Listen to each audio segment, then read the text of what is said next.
കയ്യിലും നെഞ്ചിലും ഒക്കെ ഉണ്ട്. ആയുസ് ഇനിയും ബാക്കിയുണ്ട്. ഞാൻ വീട്ടിൽ പോയിരുന്നു. അച്ഛൻ പറഞ്ഞു നീ ഏതോ സൈക്കിൾ കടയിലാണ് താമസം. അവിടെ ചോദിച്ചപ്പോഴാ ഈ ലോഡ്ജിലാണെന്ന് പറഞ്ഞത്. അയാള് പറഞ്ഞു കാര്യങ്ങളൊക്കെ. നിനക്ക് വീട്ടിൽ പോയി താമസിച്ചൂടെ? ഏത് വീട്? കയറിക്കിടക്കാൻ ഒരിടം പോലും ഇല്ലാത്തവനാണ് ഞാൻ.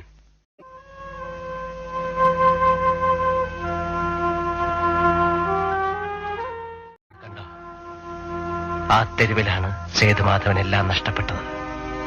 സ്വപ്നങ്ങളും ജീവിതവും എല്ലാം. എന്നിട്ടൊരു കിരീടം വെച്ചു തന്നു. ഇപ്പതാ മുഖത്ത് കണ്ടില്ലേ?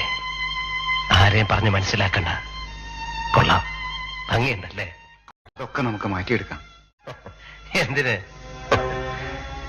ഇനി ഇത് മാറ്റാൻ പാടില്ല. സേതുമാധവന്റെ കിരീടത്തിൽ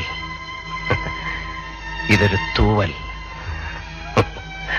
തൂവലോ? അതെ, തൂവൽ. നിനക്കതൊന്നും മനസ്സിലാവില്ല അല്ലേ? മണ്ടൻ.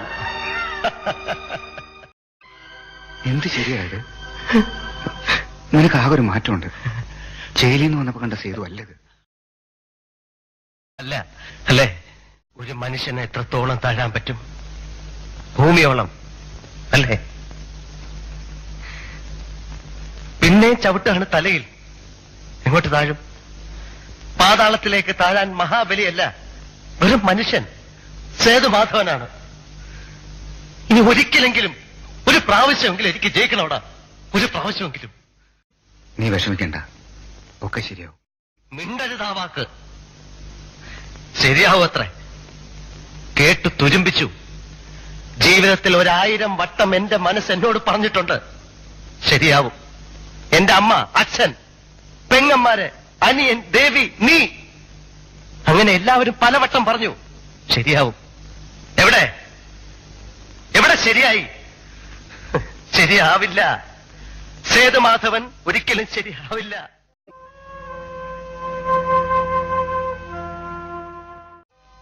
നമുക്ക് നാട്ടിലേക്ക് പോവാം. അവിടെ എന്റെ കമ്പനിയില് ഒരു ജോലി ശരിയാക്കി വെച്ചിട്ടുണ്ട്.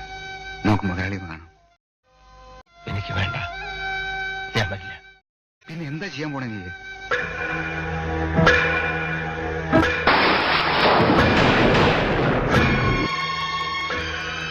എന്ത് ചെയ്യും?